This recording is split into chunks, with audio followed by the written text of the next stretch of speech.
જય શ્રી અંબે, જય દ્વારિકાધીશ. એક એવું મંદિર કે જે જગ્યાએ પ્રસાદ તરીકે પાણીને પ્રસાદ તરીકે આપવામાં આવે છે. જય દ્વારકાધીશ. તમારા બધાનું સ્વાગત છે અમારી YouTube ચેનલ HTV લાઈફમાં. આજની આ વિડીયોમાં તમને દ્વારિકામાં જે જોવાલાયક સ્થળો છે ને એની માહિતી મળી રહેશે અને તમે આ વિડીયો આખી જોજો, કેમ કે તમારે જો દ્વારકા જવાનું પ્લાનિંગ હોય તો આ વિડીયો જોયેલી હશે તો એક પણ પ્લેસ મિસ નહીં થાય. અને જો તમે હજુ સુધી અમારી ચેનલને સબસ્ક્રાઇબ ના કરી હોય તો પ્લીઝ સબસ્ક્રાઇબ કરી દેજો અને લાઈક, શેર અને કોમેન્ટ કરવાનું ભૂલતા નહીં. વિડીયોની હવે આપણે શરૂઆત કરીએ છીએ. દ્વારકાનું મેઇન એટ્રેક્શન છે દ્વારિકાધીશનું મંદિર. કૃષ્ણ ભગવાન રહેતા હતા બેટ દ્વારકામાં અને રાજ કરતા હતા દ્વારકામાં. ખરેખર દ્વારકાના મંદિરમાં તમે જશો ને તો તમને એવું લાગશે કે ખરેખર કૃષ્ણ ભગવાન અહીંયા રહ્યા છે, એમની અનુભૂતિ તમને ત્યાં થશે.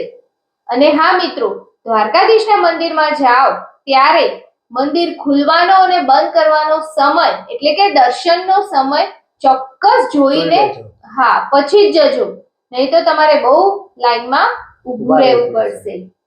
એના પછી આવે છે નેક્સ્ટ પ્લેસ છે જેનું નામ છે રૂકમણી દેવી ટેમ્પલ. હા દોસ્તો, તમે ત્યાં જશો ત્યારે રૂકમણી ટેમ્પલ જે છે એની અંદર કૃષ્ણ ભગવાનના પત્ની રૂકમણી દેવી જે છે એમની પ્રતિમા અંદર મૂકેલી છે.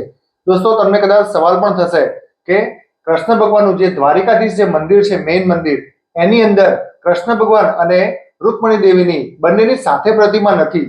એની પાછળનું રહસ્ય ઘણું રસપ્રદ છે અને એ જો તમારે જાણવું હોય તો તમને અમારી રૂકમણી દેવીની જે ટેમ્પલની વિડીયો બનાવેલી છે એ તમે ડિસ્ક્રિપ્શન બોક્સમાં મળી જશે. એમાં જઈને તમે એની જે રહસ્ય જે છે એ તમે જાણી શકશો.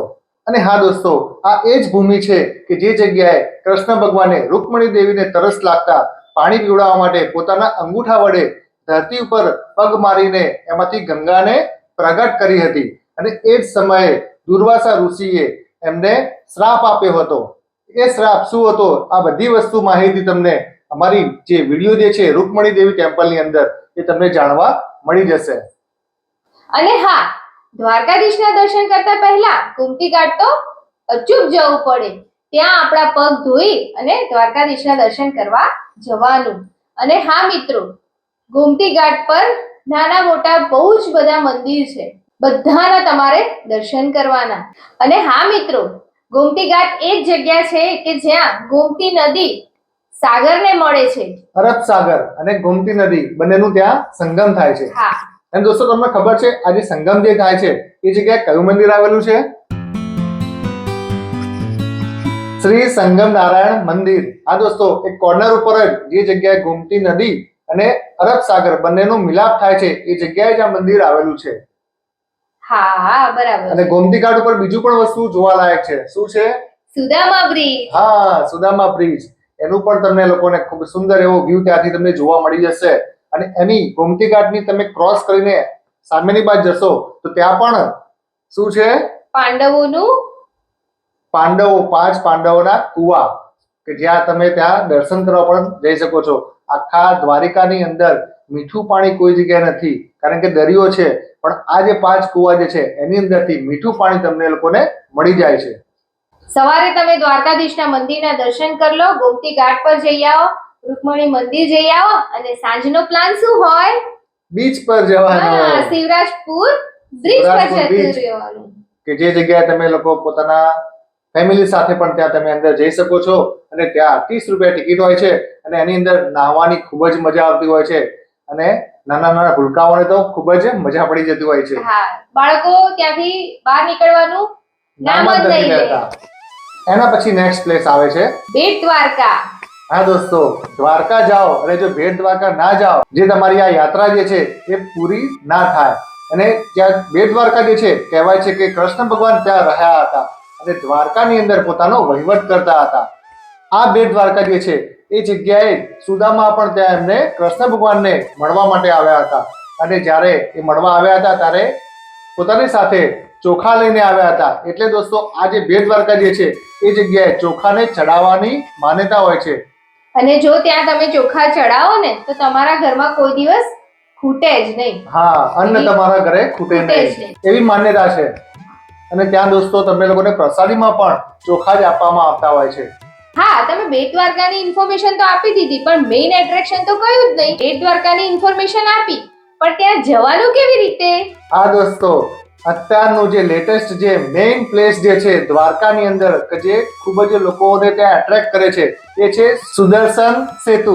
હા દોસ્તો, પહેલાના ટાઈમમાં શું હતું કે બોટની અંદર બેસીને દ્વારકાથી બેટ દ્વારકા જવાતું હતું, હા. પરંતુ હવે એકદમ ઈઝી થઈ ગયું છે કારણ કે ત્યાં બ્રિજ બની ગયો છે જેનું નામ છે સુદર્શન સેતુ, કે જે કેટલો લાંબો છે?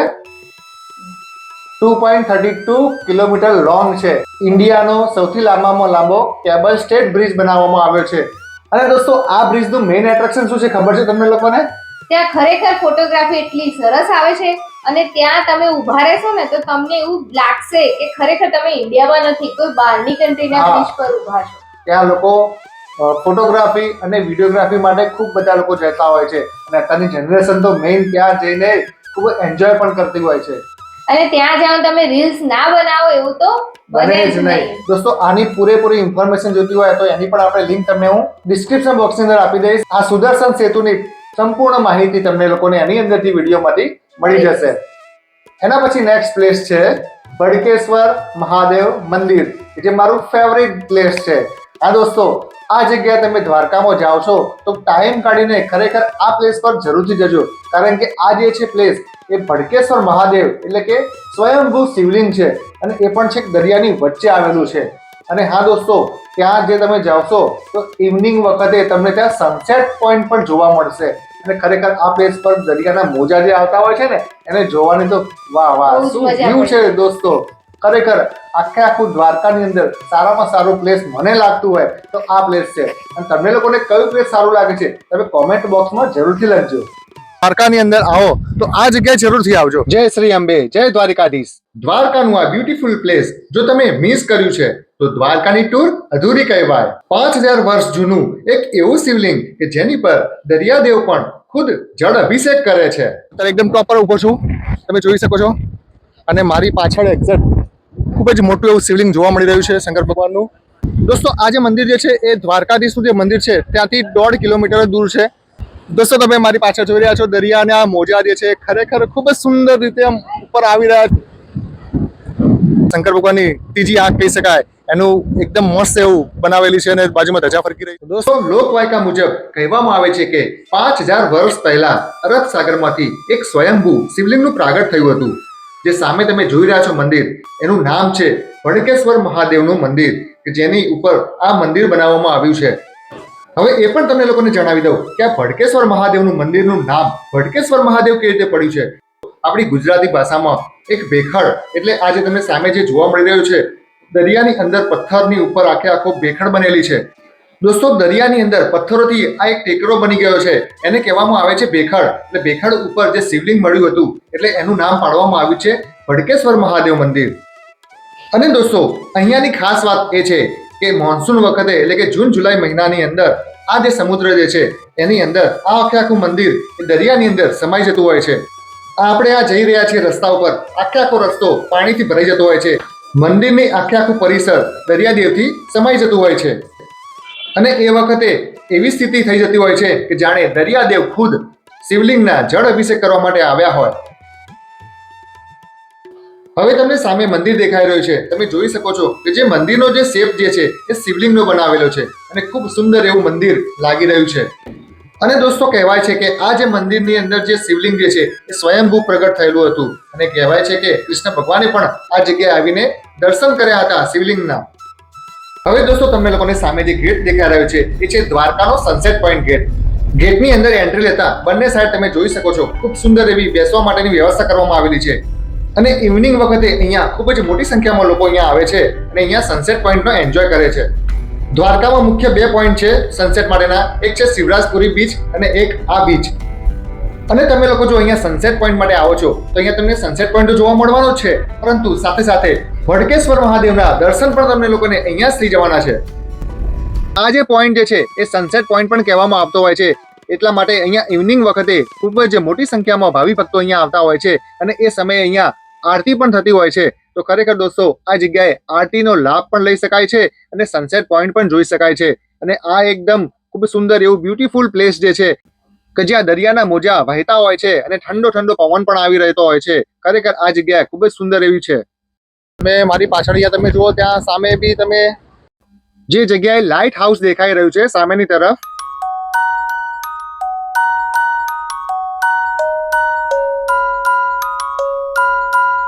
અને હા મિત્રો, આ બધા પ્લેસ જોવાઈ જાય પછી નેક્સ્ટ પ્લેસ જે છે એ એ છે નાગેશ્વર જ્યોતિર્લિંગ. હા, બેટ દ્વારકા તમે જાઓ છો ને, બેટ દ્વારકાથી તમે રિટર્ન જ્યારે આવો છો એ વખતે તમે નાગેશ્વર જ્યોતિર્લિંગ પર તમે જઈ શકો છો. અને હા દોસ્તો, આજે જ્યોતિર્લિંગ જે છે નાગેશ્વર જ્યોતિર્લિંગ એ છે આપણા 12 જ્યોતિર્લિંગમાંનું એક જ્યોતિર્લિંગ છે. અને હા દોસ્તો, આ પ્લેસ પર તમે જશો ત્યારે તમને શંકર ભગવાનની જે મૂર્તિ જે છે એ તમને અલૌકિક, અદ્ભુત અને દિવ્ય એવી જોવા મળશે.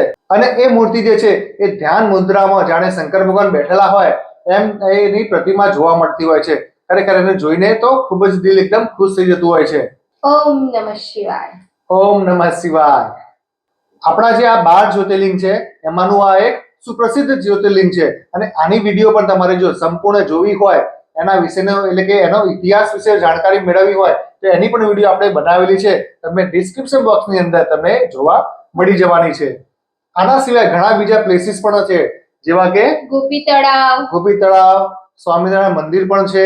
અને હા, એક વસ્તુ રહી ગઈ દોસ્તો કે જે બેટ દ્વારકાની અંદર છે, જેનું નામ છે શ્રી સોને કી દ્વારકા પાવનધામ. અને ત્યાં તમને કૃષ્ણ ભગવાનનું આખું જીવન ચરિત્ર જોવા મળશે. હા દોસ્તો, વિષ્ણુ ભગવાનનો જે કલ્કી જે અવતાર જે છે એના જેટલા બી 10 અવતાર છે, દરેક વસ્તુની ઇન્ફોર્મેશન ત્યાં એકદમ મસ્ત રીતે આપેલી છે. તો દોસ્તો, તમને લોકોને અમે આ ટોપ 10 દ્વારકાના પ્લેસીસની જાણકારી આપી દીધી છે. એનાથી પણ વધારે અમે પ્લેસીસની જાણકારી તમને લોકોને આપી છે. આ બધા પ્લેસની ઇન્ડિવિજ્યુઅલ વિડીયો અમે લોકોએ બનાવેલી છે, એ પણ તમને લોકોને ડિસ્ક્રિપ્શન બોક્સની અંદર તમને જોવા મળી જશે. ત્યાં જઈને તમે દરેકે દરેક વિડીયો જે છે, ઇન્ફોર્મેશન, એના રહસ્યોની જાણકારી, દરેક વસ્તુ તમને લોકોને એની અંદર જોવા મળી જવાની છે. તો દોસ્તો, આ વિડીયો તમને લોકોને કેવી લાગી? જો પસંદ આવી હોય તો વિડીયોને લાઈક કરો, શેર કરો અને હજુ સુધી અમારી ચેનલને સબસ્ક્રાઇબ ના કરી હોય તો એને સબસ્ક્રાઇબ કરી દો. અને વિડીયોને તમારા ગ્રુપની અંદર જે લોકો દ્વારકા જવાના છે એ લોકોને પણ આ વિડીયોને શેર જરૂરથી કરી દેજો. ખરેખર બહુ મજા પડી ગઈ આ જગ્યા આવીને.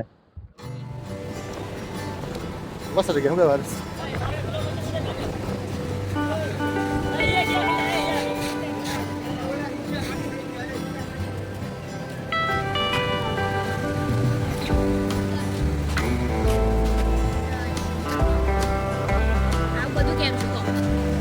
મને ખબર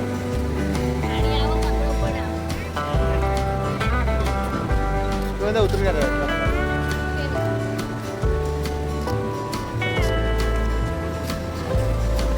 દોસ્તો, તમે લોકો અહીંયા જોઈ રહ્યા છો જેટલા બી ભાવિ ભક્તો અહીંયા દર્શન કરીને અહીંયા પાછળ જે દરિયાના મોજાની લહેર જે છે એની મજા લઈ રહ્યા છે.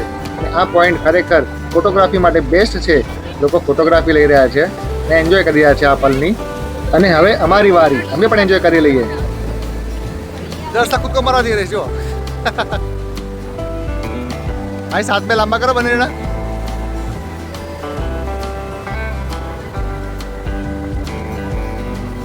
હાર્વિસને સમુદ્રના મોજા ખૂબ જ ગમે છે.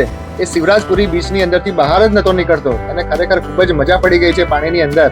અહીંયા દોસ્તો નાવાની મનાઈ છે અને શિવરાજપુરી બીચ જે છે એની અંદર તમે નાહી શકો છો, ત્યાં પરમિશન પણ છે.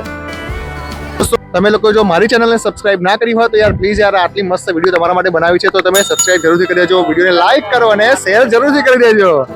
બોલો દ્વારિકાધીશ કી જય હો, ભડકેશ્વર મહાદેવ કી જય હો. તો તમને બધાને અમારા જય દ્વારકાધીશ. હવે મળીશું નેક્સ્ટ વિડીયોમાં. સારી એવી તમારા માટે બનાવીને આવીશું. ત્યાં સુધી તમને લોકોને જય હિન્દ, વંદે માતરમ, ભારત માતા કી જય.